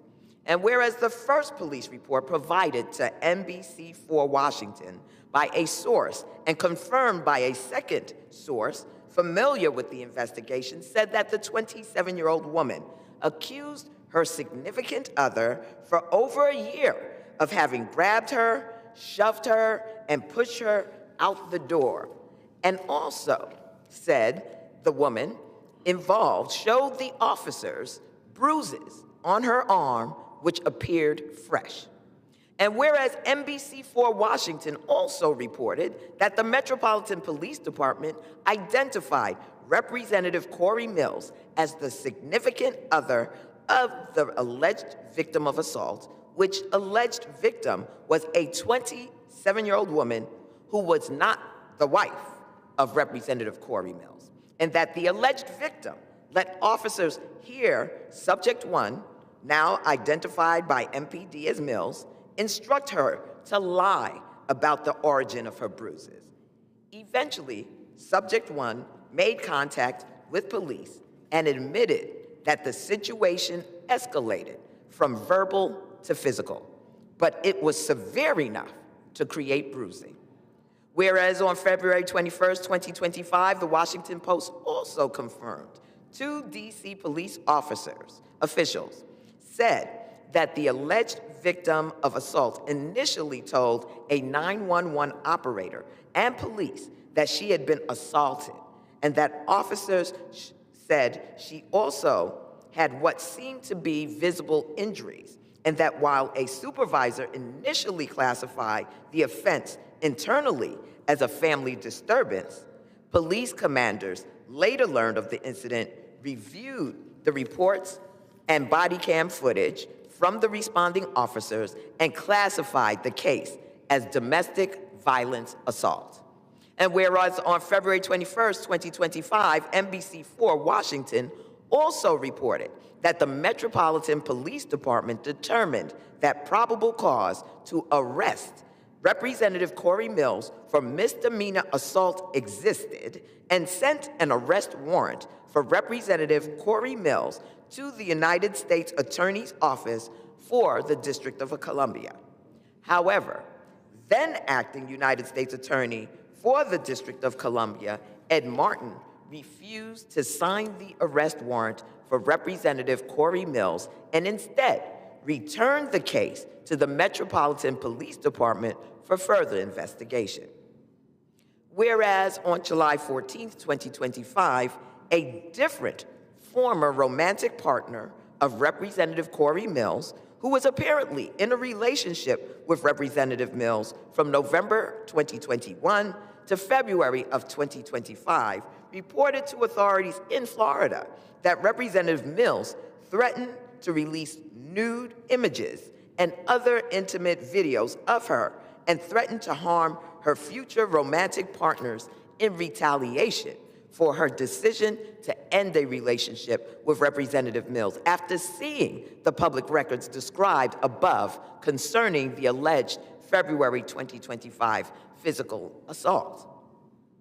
Whereas in August of 2024, the Office of Congressional Conduct adopted and transmitted to the Committee on Ethics of the House of Representatives a report indicating that there was substantial reason to believe that Representative Cory Mills may have omitted or misrepresented required information in his financial disclosure statements, accepted excessive contributions to his campaign committee in the form of personal loans, and contributions may not have derived from Representative Cory Mills' personal funds, entered into, held, or enjoyed contracts with federal agencies while he was a member of Congress, and may have accepted through his campaign committee in-kind contributions or other contributions not lawfully made. Whereas individuals who served with Representative Cory Mills have called into question the veracity of the accounts of events which formed the basis of a recommendation that Representative Cory Mills receive an award of a Bronze Star bestowed in 2021 for his service under enemy fire in Iraq in 2003. Whereas in August of 2024, Representative Cory Mills provided the Daytona Beach News with documents purporting to prove that he earned a Bronze Star with heroism, including a Department of Army Form 638 recommending Representative Cory Mills for a Bronze Star, which includes a signature from then Army Brigade Commander Arnold N. Gordon Bray. However, retired Brigadier General Bray told the Daytona Beach News Journal in August of 2024 that he did not sign a Bronze Star recommendation for Representative Cory Mills.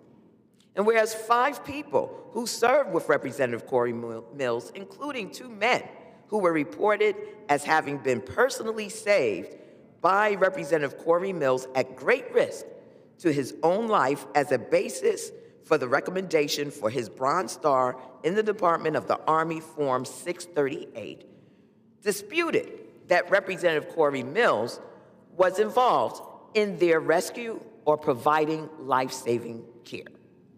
Whereas one private first class cited as having been involved in one of the listed achievements on Representative Cory Mills' Army Form 638, recommending him for a Bronze Star, denied that Representative Cory Mills provided him any aid, and also denied his injuries were life-threatening.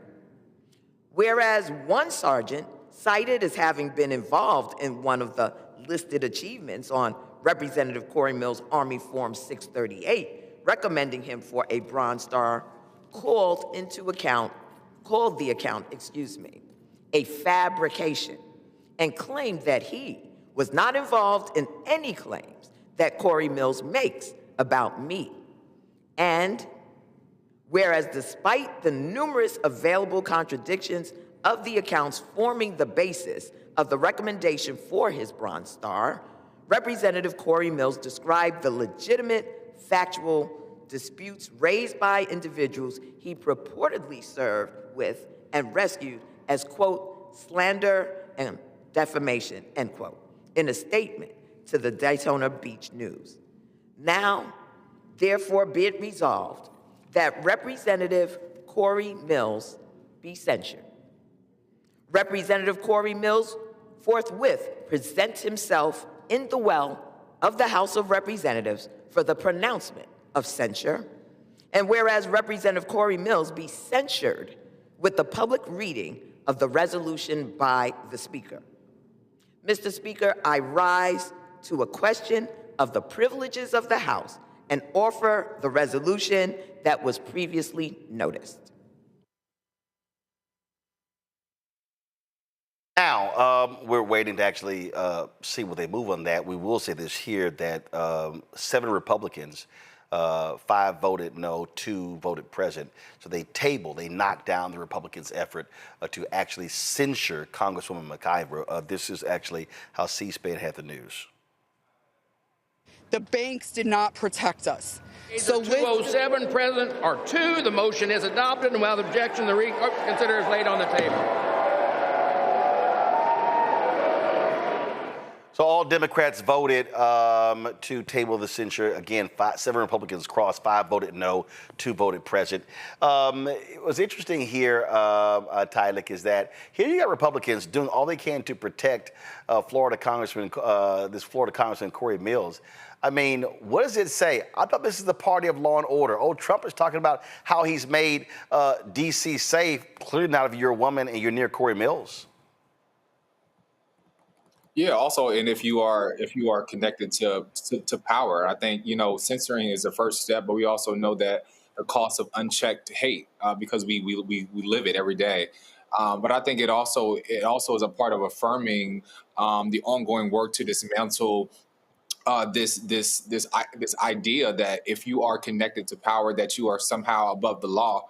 And I think it often goes that justice is selective. And it's influenced by the folks who are in power. But we must do the work to ensure that justice is not selective and those connected to power are still held accountable. Rebecca. Look, this is also a nonpartisan issue as well, or at least it should be. Because think about what the Democrats done with folks within their ranks that it had become publicly known about various sexual abuse or other issues, especially within like the last 5 or 10 years.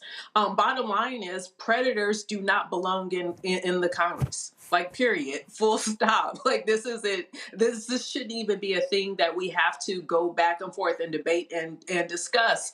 And the nerve to try to censure her for actually coming with receipts. It's not like she made this up, So what exactly were they censuring or attempting to censure her for? Yeah, this is how they all roll. But I mean, this is what happens. All right, y'all, got to go to a break. Actually, before I do that, Republican lawmakers are refusing to honor again Capitol Hill police officers who defended lawmakers during the January 6th attack.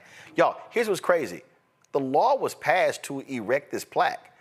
The Republicans won't do it. The House Rules Committee last night voted down an amendment that would have required Speaker Mike Johnson to hang the plaque commemorating their bravery. Again, a plaque already mandated by law.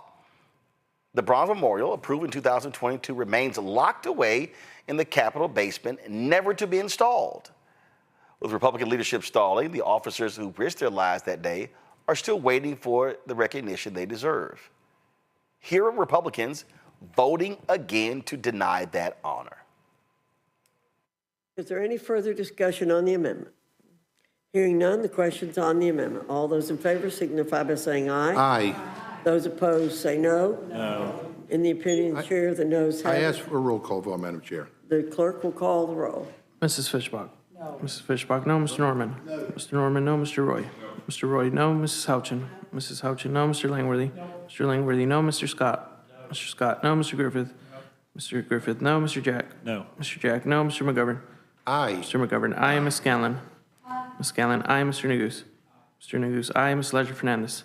Ms. Ledger Fernandez, aye. Madam Chair? No. Madam Chair, no. Clerk will report the total. 4 yeas, 9 nays. Noes have it. The amendment's not agreed to. So y'all know, the Capitol Hill police officers are still protecting those scumbags today.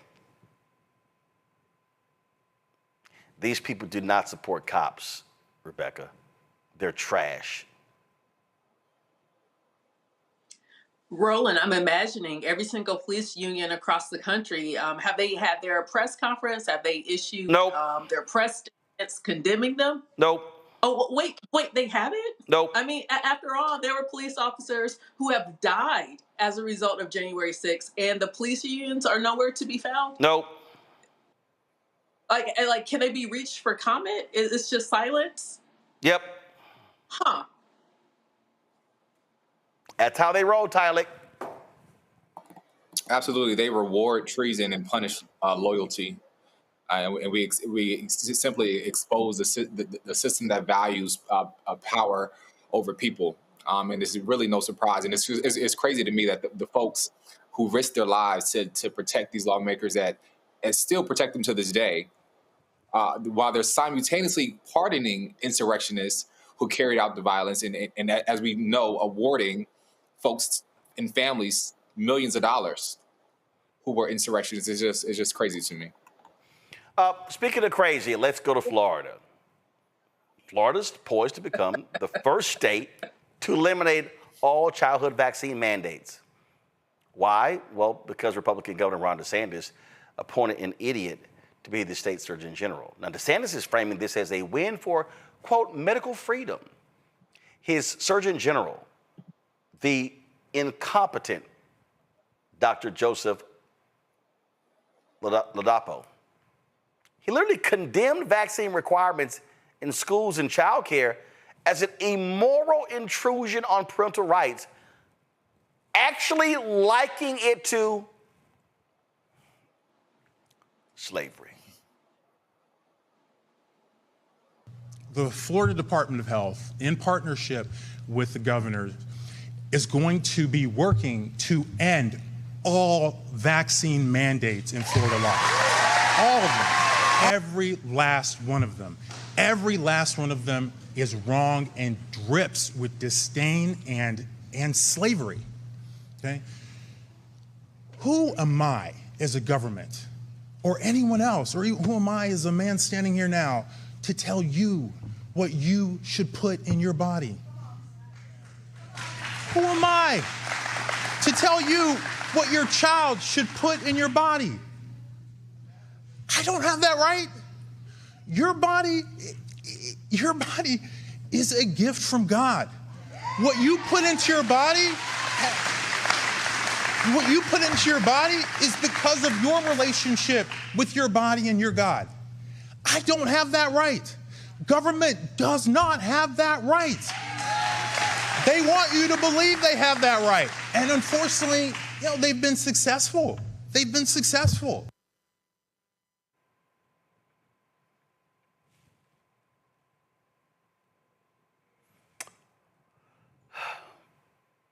Rebecca, I've never served in the military, but if I'm correct, the military mandates vaccines for soldiers.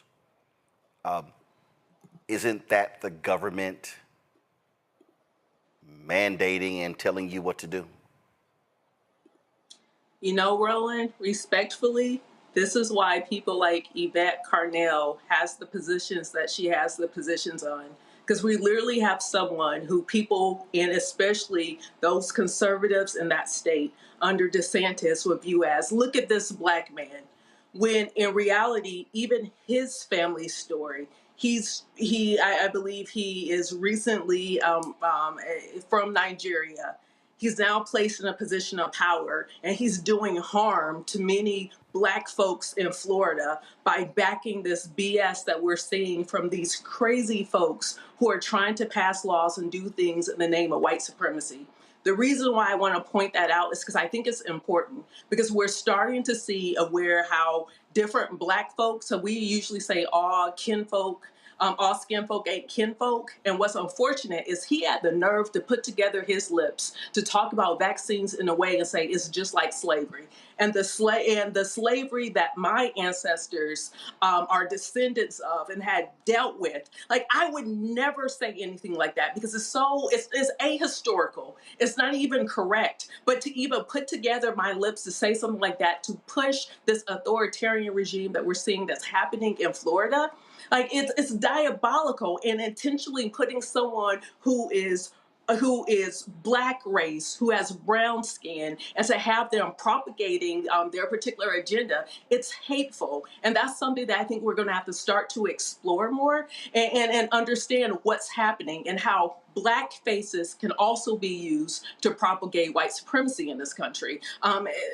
This is horrible what's happening in Florida. This is a so-called doctor, Tylik. Yeah, absolutely.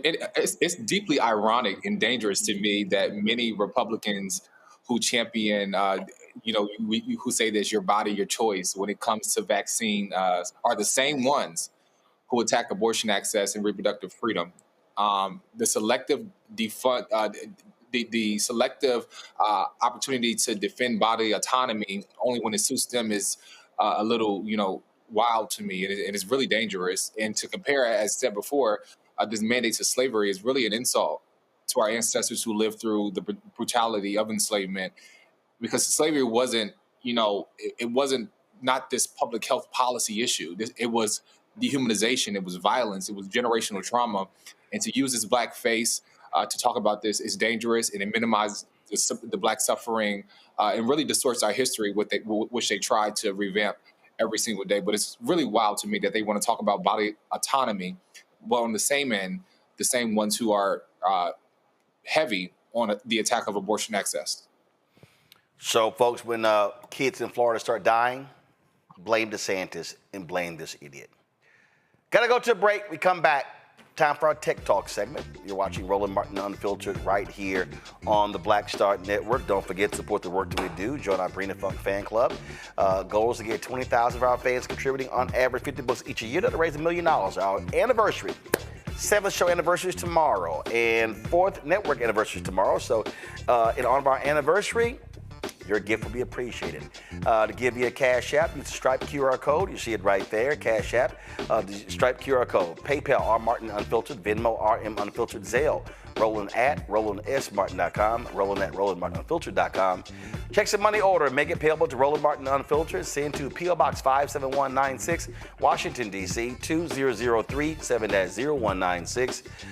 And of course, shop BlackStarNetwork.com for our Roland Martin Unfiltered gear. You can get it right there on the website. That's right, our merch, shop BlackStarNetwork.com. And of course, support the Black-owned products. Give me a wide shot. You got our Black-owned products on my set right here. You see right over to my right. And so all these products here are on shop.blackstarnetwork.com. Go to the site, check it out. I'll be right back.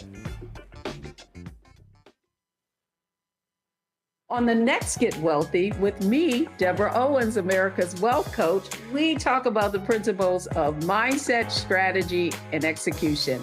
This week, we're adding a fourth, faith. You're going to hear from a mother and daughter duo who are helping thousands of Black women build wealth, all through their faith. You are more than you can ever imagine. Not just obtaining things to show that, but seeing yourself. Making your faith work for you. That's right here on Get Wealthy, only on Black Star Network.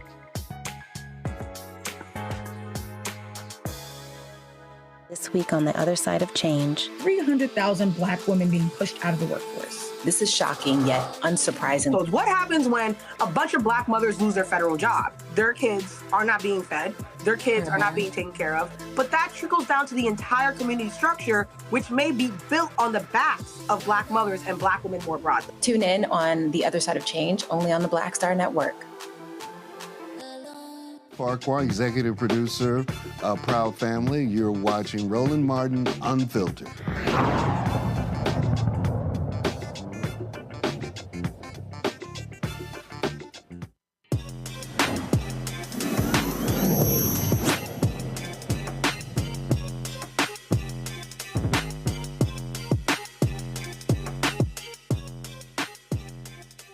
Across the country, more families are turning to homeschooling, especially African Americans. That's right. It is Black people that represent the largest expansion of homeschooling. But finding the right support and curriculum can be a real challenge, especially for parents who want their child's education to reflect their culture and identity. That's where Coco Classroom steps in. Founded in Las Vegas by Michael and Regina Roebuck. Coco Classroom is a Black-owned, AI-powered platform built by parents for parents. It lets families design custom standards, align lessons in seconds, supports multiple languages, and puts powerful tools and progress tracking right at your fingertips. Michael and Regina join us right now. Glad to have both of you. How you doing? Hey, We're doing great. good. How are you? Great. So how did this idea start? So this was my broad idea. This is a very personal journey over here. So to give you some context, I'm originally from Charleston, West Virginia, just outside Charleston, a small town called Cabin Creek. I was the only Black child in my elementary school. So needless to say, early childhood was a nightmare, but then they found out that I was athletically gifted, and then my education turned into football. So fast forward to 2020, we're living in Utah now, and we have a daughter. She was becoming of school age. I'm giving you the long version in like a few minutes or whatever. And the demographics was similar, and I made a conscious decision. There is no way I'm sending my child to school in this type of environment. Fast forward 2-3 years after that, and several virtual academies we had signed up, I wasn't too happy with what I was seeing. And I realized I did not like the software that I was using even more. And that's what drove me to build Coco Classroom. All right, so walk us through exactly what is it? What is Coco Classroom? Is it an app? Is it a software? What is it? So Coco Classroom is I would say it as an AI-driven, parent-led, student-centered educational platform that allows parents like us to actually create our own courses, create our own curriculums. We use AI as an assistant to help guide us through that process every step of the way. Okay. And how long did it take you to put this together? Well, disclosure, I'm a software engineer by trade. Most of my career has been spent building, actually in the mobile development realm, iOS and Android. This wasn't my first time in the rodeo, but this time around I decided when I built it, let's build a website first because there were some lessons learned from the first time around. I figured 1 hour a day, every day for maybe 6 months. That was it. It didn't take me too long. Okay. Because I've been doing this for about 20 years, so. Gotcha. Initially, we had another app that it was previously, and then we moved on to this one to improve on that app because my daughter was learning way too fast, and we were trying to keep up with her. Gotcha. Questions from the panel. Tyler, you're first.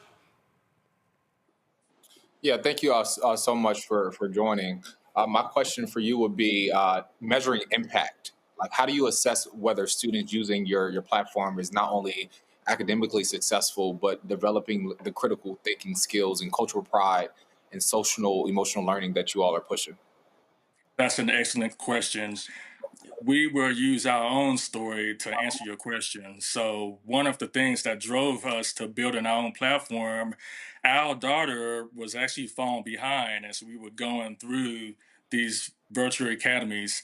While I liked the live video classes that we were participating in, I couldn't stand the software. And then on top of that, the material, she just wasn't grasping.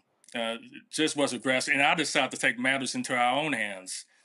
So we took a step back in the example of language arts. We took a step back. We used AI as a guide. We came up with a plan of action, and we sought mastery level with language arts. We took the leap of faith around this time last year to homeschool full time. Really didn't know what I was doing at the time, but we had AI as our guide. And that combination and talking to parents locally in here in Las Vegas amongst the homeschooling community, we came up with a pretty solid plan of action to not only to where our own child caught up, she's now thriving. Rebecca. Thank you all so much for joining us tonight. I've seen an uptick in Black families making the choice to do homeschooling for their children. What has the reception been for you all as you're trying to encourage more families to consider homeschooling? Our responses has been overwhelmingly supportive, much more positive. I didn't expect the type of traffic to be coming in my direction as it has. All the time, I'm on several social media groups, particularly on Facebook. Black Homeschoolers United. We'll give a shout out to y'all. A lot of parents, I'm seeing more and more parents that begin to pull their children out of schools for various reasons, and they're looking for an alternative where I just happen to have an option. We actually assisted in helping a few parents actually set up their own curriculums together. We have to watch out because the state guidelines and standards, it varies from state to state. So we have to keep that in mind. For those homeschooling families who's interested in this type of educational experience, I cannot stress enough, check the state's guidelines and standards because they vary. Here in Nevada, it's pretty much the Wild Wild West. You can do whatever you want here. They have some standards and guidelines, and I made sure in our case to greatly exceed whatever they have on the books. So what, in terms of, so with this, how many parents are using this? How many folks have you actually signed up? And is it a subscription? Is it a monthly? How does that work? Yeah, so right now there's a 30-day free trial period available to parents. We signed them up more or less as self-learners so that they can evaluate the platform and make a decision whether or not Coco Classroom's a good fit for them. If they make the decision or when they make the decision, yeah, we want to give you some money. The pricing is based on groups. So the larger your group, the bigger your discount. Families, $89.99 a month gives you access to everything. You can do whatever you want. You're entitled to add up to 2 additional adults, up to 5 children. I lost my train of thought. Help me out. It is based on K through 12. Yes, K through 12. Correct. Since last week, my gosh, I checked the stats this morning. We're pushing, I'd say probably 160 families have signed up within the last week, much more than what we expected. I was expecting a slow, steady pace to where we could just take our time. No. Didn't happen at all. It pretty much exploded. Yes, and shout out to them. We appreciate you guys going on this journey with us. Thank you.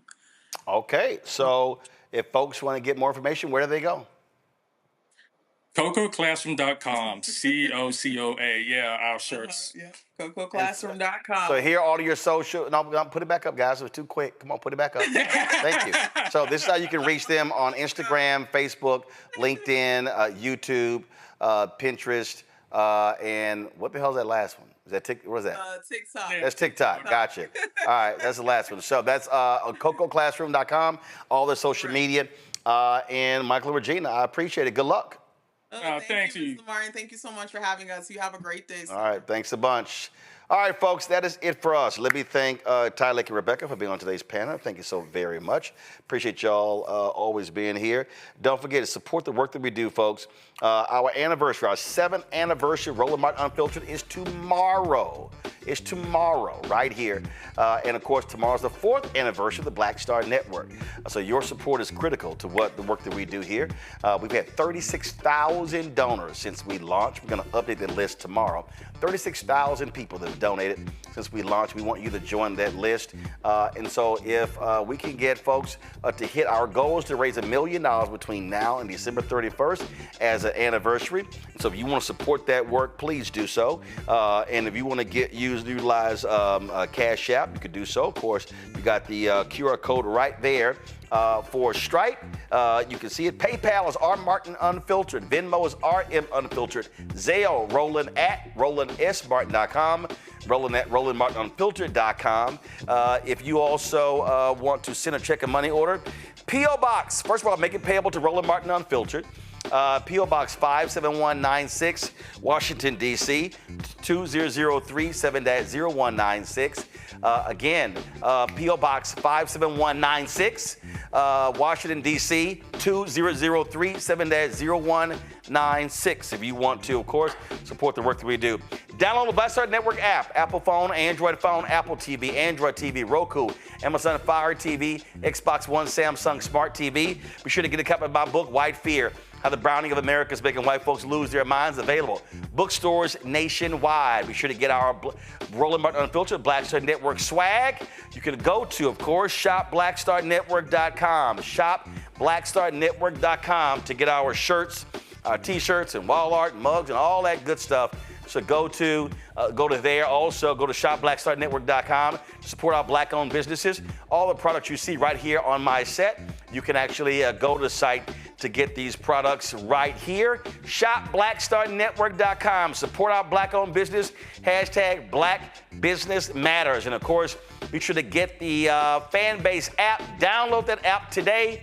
And of course, if you want to invest, go to startengine.com/Fanbase.